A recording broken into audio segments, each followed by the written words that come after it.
네, 얼마 전 근현대 미국 산업의 상징적이었던 US 스틸이라는 회사가 이제 미국 일본 자본으로 이제 넘어간 뉴스가 있었죠.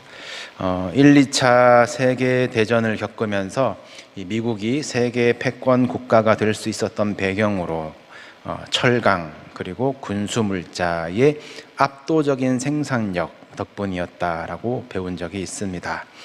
그 2차 산업의 찬란한 영광을 가진 그 US 스틸이 내리막을 걷다가 이제 다른 나라에 넘어가도 조금 아쉽다 정도이지, 야, 미국 이거 큰일 났네 라고 생각하는 이들은 아마 없으실 것입니다. 이미 4차 산업까지 나왔잖아요. 4차 산업이라는 이 AI, 무슨 빅데이터 이런 부분에서도 미국은 여전히 초격차를 보여주고 있습니다. 국내 정치나 국제 무역이 불안정한가 싶어도 그저께는 어느 혁신적인 신생 회사가 상장 첫날 최고 상승률을 이제 기록하면서 창업자 둘이 순식간에 이제 빌리어네어가 되었다라고 그러더라고요. 이 모두에게 참 기회가 열려 있다라는 것이 이제 우리들의 드림이 되었었고, 또 이 나라가 가진 힘, 축복이었고, 또 잃지 말아야 할 정신일 것입니다. 잠깐 1800년대 중반에 미국으로 돌아가 보겠습니다. 미국의 2차 산업이 이 철강 이런 제조업들이 일어나는 때에 맞춰서 이 커네티컷에서 이 철강 제조업을 시작한 인물이 있었습니다.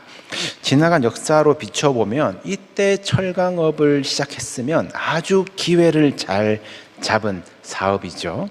그러나 이 기회의 땅에 선 줄 알았던 그 사람의 꿈은 허무하게 져버렸습니다. 그가 43세의 나이로 갑자기 사망하기 때문입니다. 남겨진 그의 아내와 16살의 아들도 허망하고 막막하죠. 이 남편의 흔적들과 또 못 이룬 그 남편의 꿈들이 마음을 아프게 해서일까요? 어머니와 아들은 새로운 주로 이주를 하게 됩니다.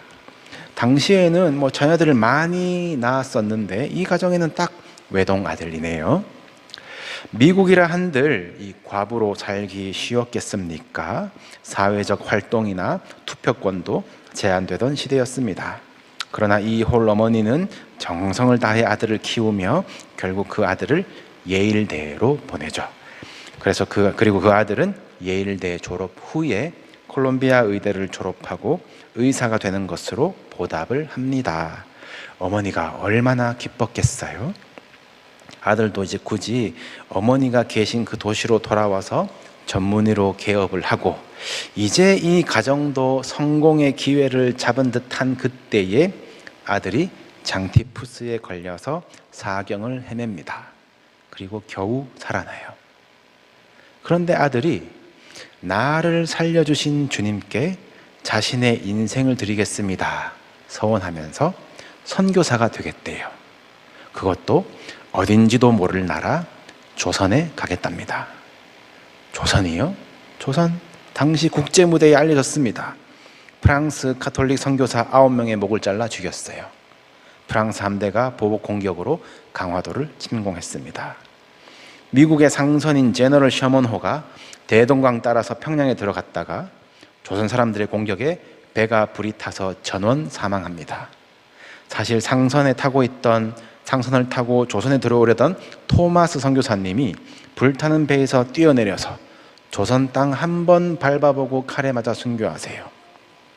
그때 죽으시면서 몇 마디 연습한 조선말로 예수, 예수라고 말하시면서 쥐고 있던 성경을 박춘권에게 전하고 순교하셨다라고 되어 있습니다. 박춘권은 30년 후에 세례를 받아서 장로가 되고, 토마스 선교사님이 흘리신 그 피의 도시 평양에는 평양 대부흥이 일어납니다. 아무튼 이것은 40년 후의 이야기이고, 제너럴 셔먼호 사건 이후로 20년간 조선 선교의 문이 닫힙니다. 그런데 거기를 외아들이 가겠다라는 것이에요.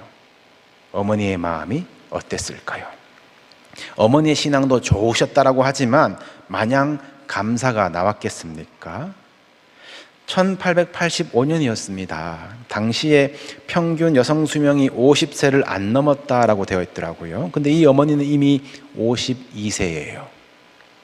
그런데 이 어머니는 아들의 소명을 듣고 고백하기를 주님께서 내 아들을 부르셨으니 곧 나를 부르신 것이다 라면서 아들과 함께 조선으로 가기를 서원합니다. 모성이 작동한다고 나 가겠다고 결단한다고 해서 선교사가 되는 것이 아니죠. 당시 이들이 소속된 감리교회의 이 해외 여선교회는 20대를 파송하는 기준이 있었기 때문에 50세 넘은 여성을 파송하는 것에 대해서, 특히 조선으로 가는 것에 대해서 당연히 우려가 많았습니다. 그러나 이 어머니는 그간의 신앙생활로 증명한 헌신과 열정으로 신뢰를 얻고 결국 파송을 받아요. 훗날 이 아들은 잠시 조선을 떠나기도 하지만 어머니는 끝까지 조선에 살며 사람들을 돌보다가 조선에서 죽습니다. 이들이 살던 도시가 오하이오 클리브랜드예요. 그리고 클리브랜드에서 살다가 조선으로 오게 된 선교사들이 어머니 메리 스크랜튼과 아들 윌리엄 스크랜튼입니다. 혹시 사진을 잠깐 보여주시겠어요? 네, 띄워놓으시면 됩니다.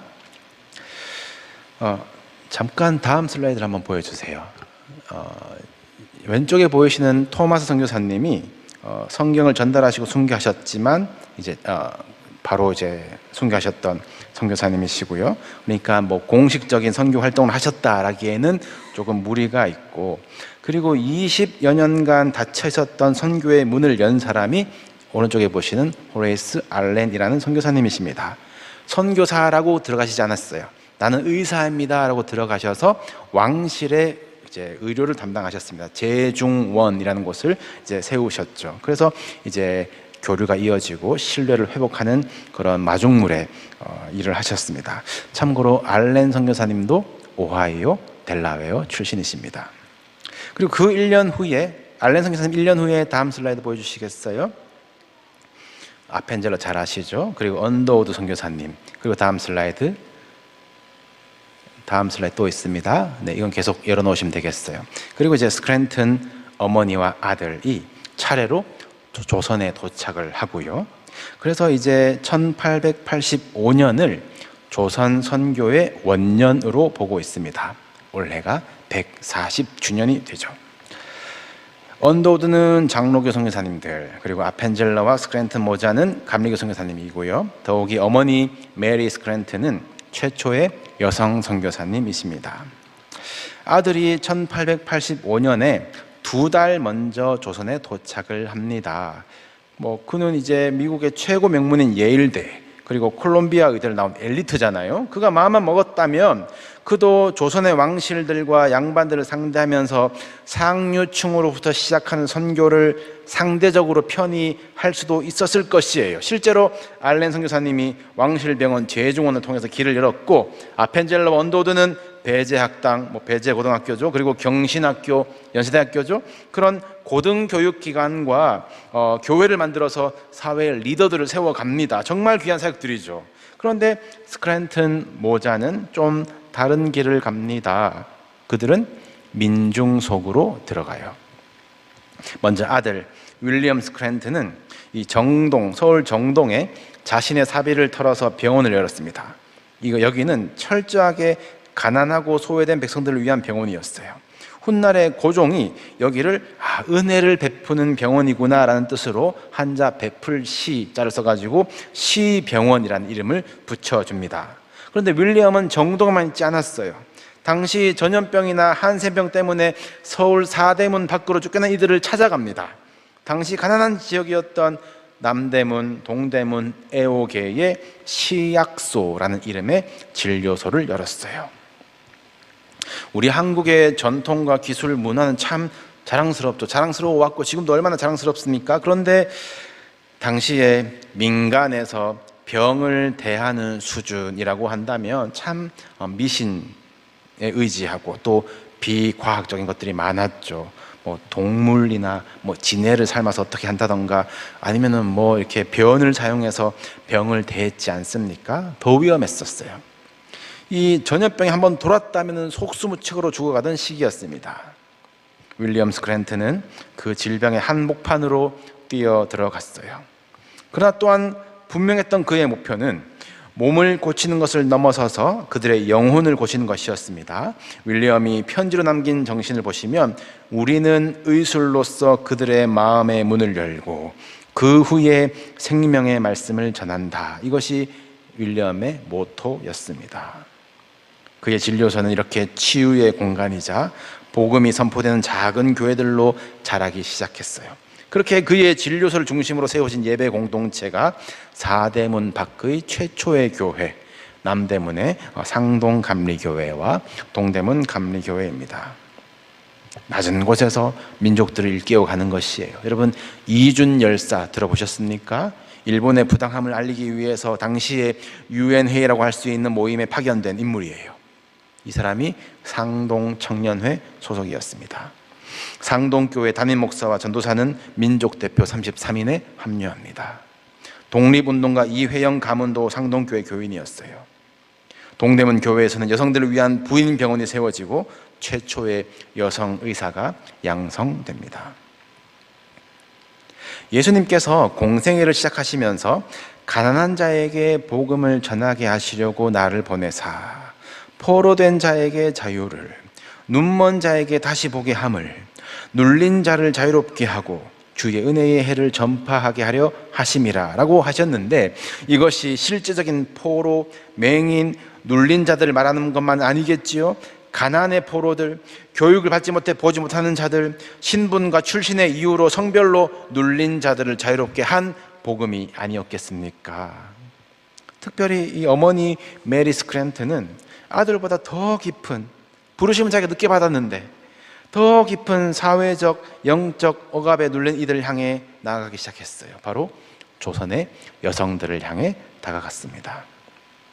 이 당시에 선교사님들에게 교육을 받은 감리교 여성 인물들을 한 번씩 들어보셨을 텐데, 박에스더, 그리고 김마르다, 하란사, 김환란, 영어식으로 헬렌이죠. 김환란, 다들 이름이 좀 이상하지 않습니까? 자기 이름조차 없었기 때문에 선교사들이 지은 이름이었습니다. 그동안의 여성의 이름은 집안의 어떤 소유물처럼 누구누구의 엄마, 누구누구의 아내, 아니면 어디 댁, 이런 식으로 분류했던 여성들이에요. 이 당시에 흔한 그 교훈이 무엇입니까? 암탉이 울면 집안이 어떻게 된다고, 여자는 3일에 한 번씩 어떻게 해야 된다고, 칠거지약 이래가지고 여자를 내줄 수 있는 7가지 이유, 너는 출가 외인, 그런 벙어리 3년, 그런 문화를 빙자한 억압이 얼마나 많았습니까? 메리 스크랜튼은 이 여성들을 마음에 품었어요. 그래서 그녀가 세운 것이 바로 한국 최초의 여성 교육기관인 이화학당입니다. 지금이야 이화 이러면 명문으로 여겨지지만 당시에 이화학당에 누가 딸을 보내겠어요? 아무도 안 왔대요. 메리 스크랜튼이 편지로 선교 보고를 하는데 아무도 딸을 보내려 하지 않는다라는 것을 어려움으로 표현했습니다. 그래서 버려진 아이들, 고아들을 데려다가 가르치는 것으로 시작하는 것이에요. 또 편지에 드러난 이 스크랜튼의 교육 철학은, 나는 조선 여성을 미국인처럼 만들고 싶지 않습니다. 나는 조선 여성이 더 나은 조선 여성이 되기를 바랍니다 라고 자신의 마음을 표현을 했습니다. 비록 말이 너무 어려워서 아이들이 영어 배우는 것이 훨씬 빠르기 때문에 영어를 가르쳤지만, 메리 스크랜튼은 조선의 역사와 언어와 문화를 존중하면서 너는 하나님의 형상이라는 것을 계속 가르쳤다라고 해요. 이렇게 두 사람, 아들은 조선에 상한 육신을, 어머니는 조선에 억압된 여성들을 치유하면서 영혼을 돌보는 그런 사역 가운데 보람이 있고 기쁨으로 살았겠지요. 물론 감사도 있었겠지만 이들의 사역 일지는 눈물로 가득했습니다. 그들이 사역 일지 가운데 기록한 어려움이에요. 조선말은 너무나 어렵다. 집에 문이 너무 얇아 춥다. 창문에 유리가 있고 방에 햇빛이 들어오면 소원이 없겠다. 일본에서 미국 음식을 보내줬는데 다 상해서 도착했다. 조선 소고기는 두려워서 먹지 못하겠다. 닭과 달걀을 주로 먹지만 이제 코에 닭 냄새가 배었다. 이런 어려움들은 사소하겠죠. 무엇보다 견디기 힘든 것은 깊은 외로움과 자녀들에 대한 미안한 마음 아니었겠습니까? 윌리엄은 조선에 들어올 때에 2살 난 딸을 데리고 왔고 이후 딸만 셋을 더 낳았다고 하는데 이후 기록은 없어요. 1명만 살아남았다라고 전해지고 있습니다. 낮은 사람들을 섬기고 그들을 아픈 사람들을 치료하고 가난한 사람들에게 퍼주는 사역들은 정말 쉽게 지칩니다. 그리고 게다가 가족이 힘들어하면 쉬이 무너집니다. 조선 사람들 의술을 바라고 오긴 오겠지만 그들 마음 깊이 뿌리 내린 유교와 미신을 뚫고 복음을 신다라는 것이 정말 밑 빠진 독에 물 붓는 것처럼 허탈할 때도 많았을 것이에요. 저 사람들은 왜 저렇게 섬기나? 왜 퍼주나?를 이해하지 못하는 이들의 오해와 소문도 힘들었다라고 기록을 하고 있습니다. 이 모자가 우리로 실험을 한다라는 정도는 아무것도 아니에요. 아이들의 눈을 뽑아서 삶아 먹는다라더라, 노예로 미국에 판다더라라는 이 실제 돌았던 괴담 앞에서 이들이 얼마나 억울했겠습니까? 같이 왔던 언더우드 선교사님도 이 메마르고 가난한 땅에 우리를 심으셨다. 조선이 메마르고 가난한 땅이래요. 우리 아펜젤러는 결박당한 조선 사람들을 풀어주십시오라고 기도했대요. 그 나라가 그러했어요.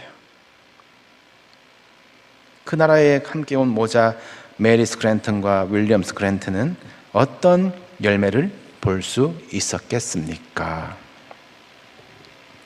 여러분, 이화학당은 메리 스크랜턴이 자기 집에서 애 하나 데리고 시작해서 15년 후에 중등과를 시작합니다. 중고등학교예요.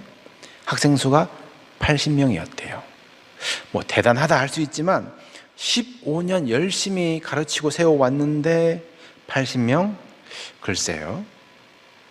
또 그 정도로 또 9년 가르치다가 뇌졸중을 앓고 시력을 잃고 점점 죽어가다가 사망합니다. 그리고 조선 땅에 묻힙니다. 이화학당에 중등과 이상의 대학과가 세워지는 것은 그녀가 죽고 난 이후의 일이에요. 그래도 나를 통해 조선의 여성을 깨우셨나, 이제 여성 일꾼들이 일어나나 싶은데 그녀가 죽은 지 1년 후에는 한일 합방이 일어납니다. 일제의 식민지가 되는 어둠의 역사로 빨려 들어가는 것이에요. 어머니의 질병, 그 뇌졸중 앞에 손도 못 써서일까요? 이 아들도 급격히 힘을 잃습니다.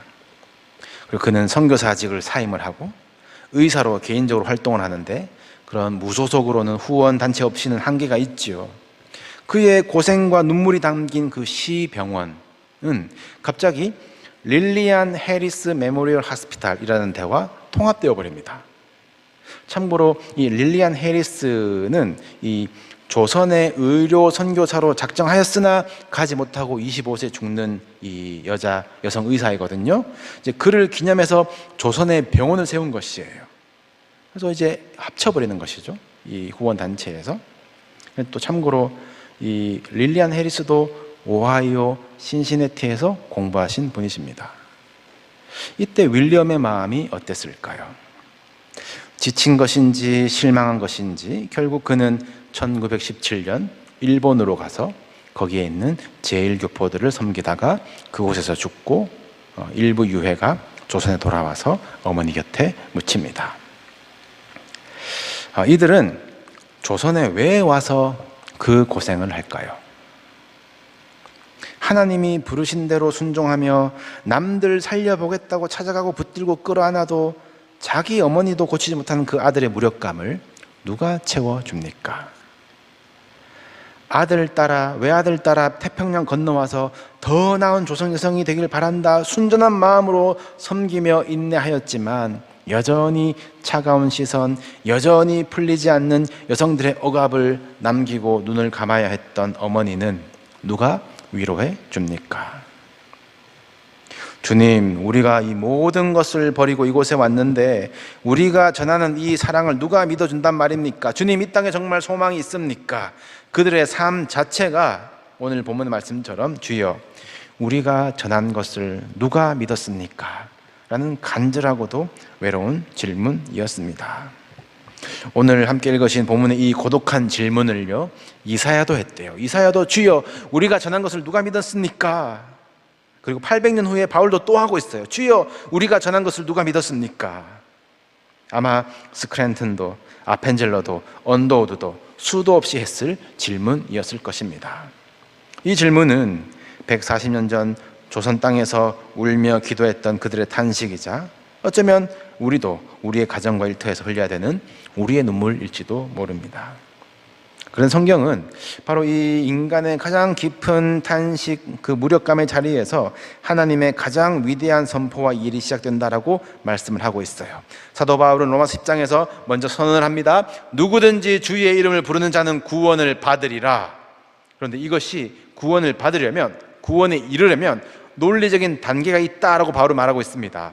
주의 이름을 부르려면 믿어야 하고, 믿으려면 들어야 하고, 들으려면 전하는 자가 있어야 하고, 전하려면 보내심을 받은 자가 있어야 한다라는 것입니다. 하나님은 복음을 위해서 부르심을 받은 모든 자들에게 말씀하십니다. 전파되든지 안 되든지, 들어주든지 안 들어주든지, 믿어지든지 안 믿어지든지 우리의 사명은 열매를 계산하는 것이 아니다라는 것이에요. 보내심을 받았다면 전하는 것이고, 들리게 했으면 그 후에 믿어지는 일들은 성령께서 하시는 일, 성령께서 맺으시는 열매라는 것입니다. 하나님, 우리가 전한 것을 누가 믿었습니까? 하나님이 말씀하세요. 내가 말하노니 그들이 듣지 아니하였느냐? 그렇지 아니하니 그 소리가 온 땅에 퍼졌고 그 말씀이 땅 끝까지 이르렀도다 하였느니라. 믿었습니까? 물었더니 소리가 퍼졌다, 그 말씀이 땅까지 이르렀다 하시는 것이에요. 그럼 된 거예요. 전하면 된 것이에요. 선포하면 되는 것이에요. 그것이 하나님께서 우리에게 바라시는 바이고 예수님께서 우리들에게 하라고 명령하신 우리들의 사명인 줄로 믿습니다. 사랑하는 성도 여러분, 140년 전 조선 땅에서 흘렸던 눈물의 기도에 대한 하나님의 응답이 어디 있습니까? 열매가 어디 있어요?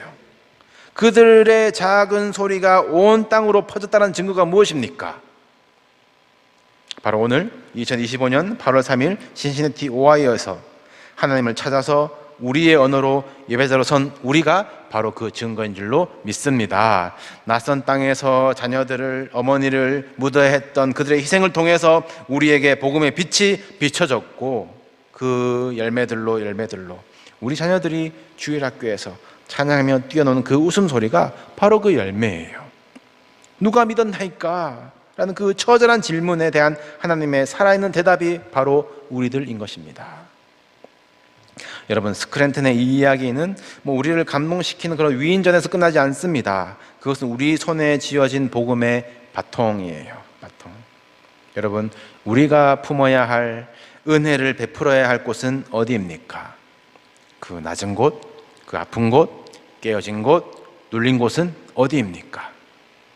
여러분, 예배는 보냄을 받기 위해서 모이는 곳입니다. 여러분, 보냄을 받으십시오. 보냄을 받으셔서 전파하십시오. 복음을 선포하십시오. 복음을 말로 또 행실로 복음을 전하십시오. 우리의 사명은 그들을 변화시키고 결과를 내는 것이 아닙니다. 우리의 사명은 그 영혼 앞에서, 그 고통의 현장에서 포기하지 아니하고 그리스도의 말씀을 전하는 것, 소리를 내는 것이에요. 왜냐하면 믿음은 들음에서 나는 것이기 때문입니다. 그 위에 자라나게 하시는 것은 하나님의 영역이에요. 여러분, 광고로도 할 수 있지만 이 말씀 강단을 빌려서 여러분들에게 권면하고 당부합니다. 내일부터 스크랜튼 선교사 파송 140주년을 기념하는 행사가 월화수, 그들이 살고 다니던 클리브랜드 교회에서 있습니다. 우리 한인들이 스크랜튼 이 모자의 희생의 열매로 드려지기를 원해요. 그리고 그 자리에서 다시 오하이오가, 다시 감리교회가 복음의 순결한 곳으로 부흥의 세대로 일어나도록 기도해 주시기를 간절히 부탁합니다. 사랑하는 성도 여러분, 이제 여러분의 발이 아름다워질 차례입니다. 듣든지 안 듣든지, 변하든지 견고해 보이든지 각자의 삶의 자리에서 담대하게 복음의 소리를 내며 사십시오. 포기하지 마십시오. 누가 듣습니까? 하나님이 듣고 계십니다. 누가 믿습니까? 하나님이 믿게 하실 것입니다. 훗날 우리는 감히 상상할 수도 없었던 영광스러운 하나님의 열매들을 우리를 위한 미랄로 오늘도 심어지는 저 여러분 되시기를 우리 주 예수 그리스도의 이름으로 간절히 축원합니다.